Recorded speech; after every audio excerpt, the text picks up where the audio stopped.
покой и тишина — это ты. Самый родной, самый мой близкий друг.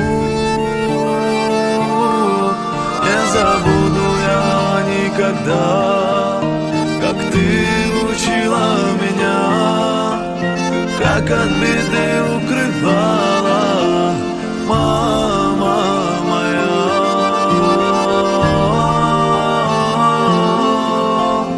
Мама, мама моя.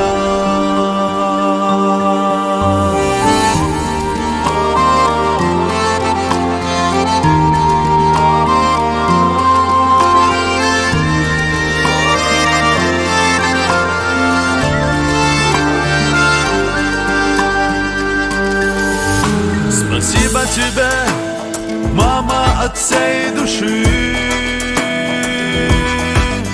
за бессонные ночи, за все тревоги прости,